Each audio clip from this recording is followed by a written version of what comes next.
This story begins in the year 1960. A young boy named George moved with his family to one of the most dangerous regions of Texas. Life there was very hard, and along with his mother and siblings, George went through many difficult days. George's mother was named Nancy. She hoped this move could be a fresh start for the family, so she advised her son to behave well at school. Nancy knew her son had a long history of fighting, and she also knew a hard truth. If George failed and repeated a grade again, he would never graduate. When George arrived in the classroom, he faced his teacher's prejudice. The teacher judged him unfairly for being the oldest student in the class and for wearing old, patched clothes. Things got worse during recess. His classmates began to humiliate him. They noticed George had not brought any lunch to school, and because of this, they started to treat him like an animal. Furious at being ridiculed, he stood up and punched one of the boys making fun of him. But when he saw his teacher approaching, he knew what was coming. So he ran. He fled quickly into the streets, fully aware of the punishment that awaited him. By this time, George had been expelled from every school he attended, so he dropped out completely, giving up any real chance of a successful career. With such a poor record, George turned to crime to earn money, joining another criminal to commit small robberies. One night, they spotted a man leaving a bar, clearly drunk, and got ready to approach him and steal all his money. But when they grabbed the victim's wallet, they made a shocking discovery. The man was actually an undercover police officer. George and his partner tried to run, but a patrol car quickly began to chase them. After running for several minutes, George needed a place to hide. He crawled under one of the houses in the neighborhood. Then he covered his entire body in mud to stop the police dogs from sniffing him out. The police searched the whole area, but they could not find him. Finally, they concluded that the criminal was not there, and they left. Relieved, George crawled out and walked back home. During his walk home, he saw an advertisement for a special agency. This agency was created only to support young people between the ages of 16 and 22 who had dropped out of school. By now, George had realized something important. It was finally time for a change in his life. He saw this agency as a real opportunity. It could help him develop skills that were truly useful for finding a job. Encouraged by his mother, George promised himself that this time he would not abandon his studies. So he moved all the way to California to join the Job Corps. When George arrived, one of the first friends he made was his roommate Desmond. But George's temper was still a problem. In his very first week, the brand new sneakers his mother had given him disappeared. While sitting in the cafeteria, George discovered who the thief was. Furious, he chased after him. He followed the boy all the way to the dormitory. After breaking down the door, he forced his way in and threatened to throw the other recruit out the window. Luckily, a man named Mr. Broaddus was walking by at that exact moment. He managed to stop George just in time. This saved George from adding yet another crime to his record. Since joining the organization, George had already attacked 3 of his colleagues. He had been warned many times about his aggressive behavior. Mr. Broaddus realized this young man could not control his anger, so he decided to teach George how to box. Mr. Broaddus believed that through sport, George could gain discipline and self-control, and maybe even become a great boxer. But George had much to learn. As soon as he stepped into the ring, he fought the way he did in street brawls, relying only on his strength. But he quickly learned that in boxing, technique wins, not just power. Even though George was far bigger and stronger than his opponent Roy, he suffered a humiliating defeat. After that loss, George began serious training with Mr. Broaddus. Before long, the coach found George's biggest weakness. It was not his body, but his mind. George could not control himself, much less his emotions. So Mr. Broaddus taught him patiently that to win, George had to study his opponent's weaknesses and plan each strike with strategy. The training paid off fast. In the second week, George faced Roy again, but this time was different. He knocked Roy out within the first few seconds of the fight. Mr. Broaddus was impressed by his newest student. He congratulated George on his dedication. Then George surprised him, announcing that he planned to become a world champion in the heavyweight category. George was determined to reach this goal as quickly as possible, so he poured all of his time and energy into training. His aim was to become good enough to compete in the following year's Olympics. A year later, George faced his first big professional opponent. His name was Jonas, a fearsome fighter with over 200 victories who wanted another gold medal for his country. During the fight with this Russian opponent, George stayed calm and focused on his coach's teachings. After a few seconds on defense, he turned the tide. Then George unleashed his power. With quick and precise strikes, the 19-year-old repeatedly hit his opponent. And this opponent was older, more experienced, and bigger than him. But George's punches were so powerful that the referee had to step in and stop the fight. At the end of that round, something magical happened. For the very first time in his life, George heard a crowd of excited people shouting his name. He felt truly honored. He now had the chance to represent his country in a world championship. A few days later, George went back to visit his old town in Texas. He went to meet his old friends, expecting a warm and happy welcome, but he got a cold surprise instead. His friends were all offended with him. They were upset that he had paraded with the American flag after his victory. His former partner in crime explained their anger. He said that thousands of black people were fighting for their rights in that country, and instead of standing alongside them, they felt George had joined the system. Sad and confused, George walked to the diner where his mother worked. He told Nancy everything that had happened, but before he left, he made her a powerful promise. He said he would soon become the world boxing champion, and when that day came, everyone would have to respect him. The following week, George arrived at Oakland Airport. There, he met a woman named Paula. She was about to board a flight to Los Angeles. After exchanging phone numbers, George went with his coach, Toei Gym. It was time to begin his preparation for a new championship. At that gym, George met an important figure. It was Joe Frazier, the current world heavyweight champion. And George learned something exciting. One day in the future, he would have to face this champion in Thering. As time passed, George kept winning, and the more victories he collected, the more confident he became. His training also grew harder and more demanding. But even though he gave his whole life to boxing, George always made time for Paula. Before long, the two started dating. From then on, Paula was present at all of his fights. And the following year, the happy couple decided to get married. George's career kept climbing. He built up an incredible record of 36 wins without a single loss. Now, he felt ready for the biggest test.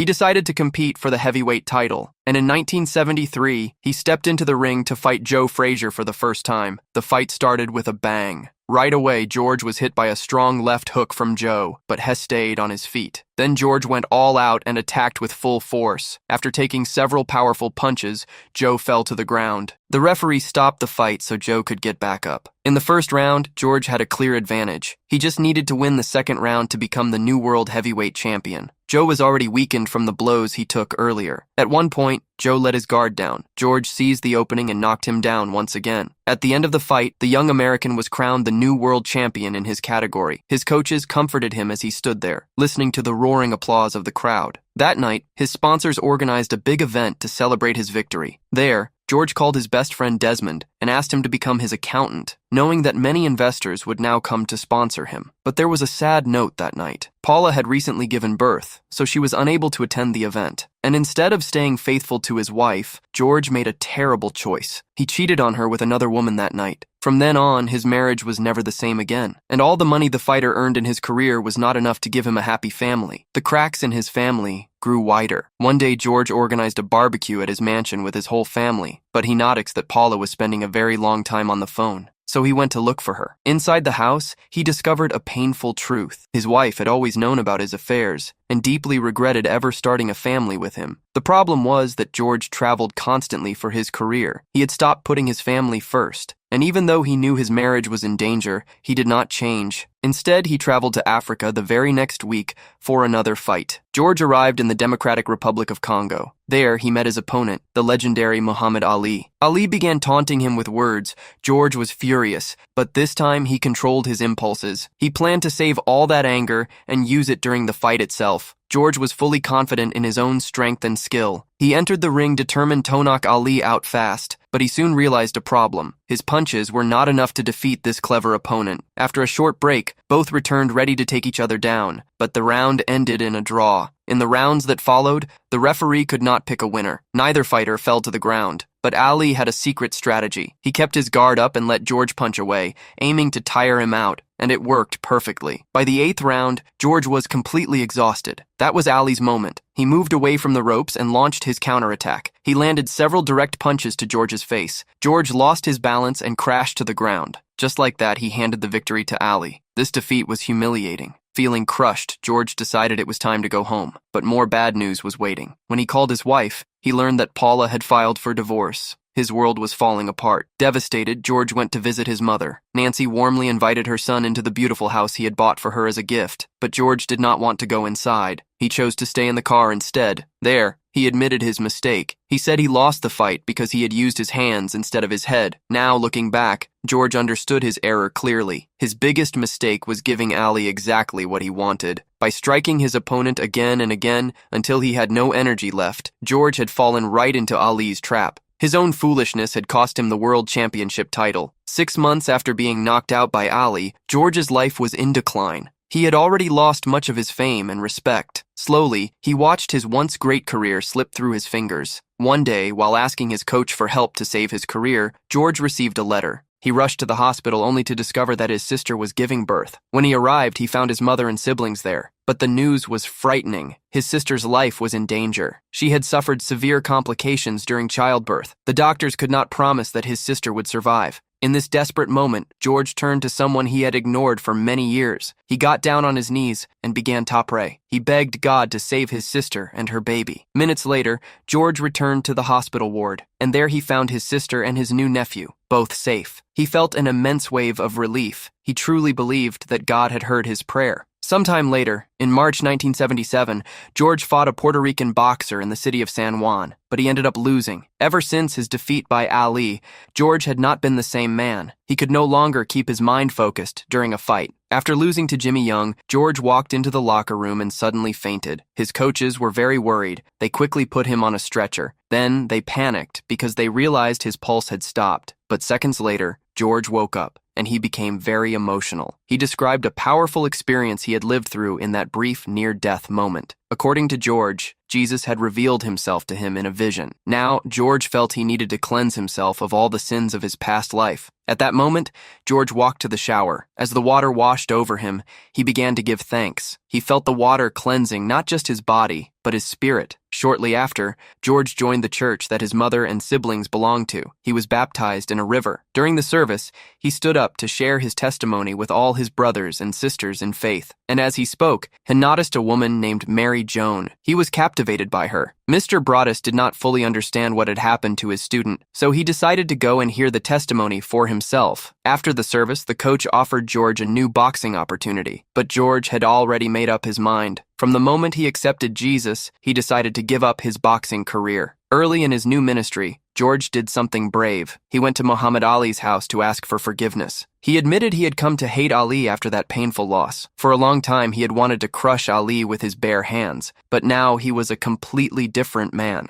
After receiving Ali's forgiveness, George went to find his ex-wife too. He got the chance to apologize to her as well. Before long, the former boxer became a pastor. He slowly began trying to get closer to Mary Joan. At first, she was cold and distant, but over time, she allowed herself to know George more closely. During a lunch together, the pastor opened up about his past and promised he was no longer that same person. Mary knew that George had a reputation for cheating on his partners. Even so, she decided to give him the benefit of the doubt. In the end, she accepted his proposal. Inspired by his wife Dot's faith, George bought a small church that had long been closed. After a few months of renovation, he began to preach there. 7 years passed. One day, a churchgoer introduced her grandson to George. She asked him to help train the boy in boxing. The elderly woman had a hope. She believed that if the boy dedicated himself to sport, he would have a better chance of escaping a life on the streets. But George gave a surprising response. Instead of offering practical boxing help, he advised the boy to read the Bible. He told him that violence is never the solution. Sadly, his advice did not reach the boy in time. The next week, George saw a picture on the news. It was that same boy, arrested during an attempted robbery. This news hurt George deeply. He began thinking about how to help other boys like him escape a life of crime, so he made a generous choice. He decided to use part of the money he had saved during his boxing years. With it, he opened a community center. There, underprivileged youth could spend their time playing all kinds of sports. But in 1986, trouble began to build. The bills started piling up, and the electricity to the community center was cut off because of unpaid debts. Worried, George went to the bank himself to find out what was wrong. There, he made a shocking discovery. All the assets Desmond had managed for years had crashed, placed in high-risk bets without his knowledge. Then came the worst news. George learned that his assets would be seized to pay off the bank's debts. Furious, he began a hunt for Desmond. When Desmond had realized he lost all of his friends' money, he had fled to avoid being blamed. During a visit, Nancy noticed something troubling. Her son was letting himself be consumed by anger. just like when he was young. So she advised him to forgive Desmond. She had always tried to guide him down the right path, though he had found it on his own years later. Now she urged him to be merciful, the only way to stop his anger from taking away his peace. That weekend, George found his old friend getting drunk at a bar. He ran after Desmond to question him about the money. Deep down, George was still hoping that Desmond had simply stolen the money. That way, he could force him to give it back. But then George discovered the sad truth. The accountant really had lost the entire fortune by accident, so George made a hard but noble choice. He decided to forgive him. George now needed to recover some of what he had lost to pay the bank, so he tried to start a new career. He became a spokesperson for several brands, but the money from the TV commercials was not enough. He could not stop his beloved community center from being sold. George watched his life crumble along with all of his plans, so he made a bold decision. He decided to return to boxing training. He wanted to start earning money again by doing what he did best. Mary did not agree, fearing he might return to his old angry ways, but in the end she chose to support him. The following week, George went to find Mr. Broaddus. He wanted to convince the coach to train him again, but the coach was no longer willing to work with him. Mr. Broaddus had returned to the Job Corps and was happy helping young people grow, but George would not give up. He convinced the coach they still had a mission together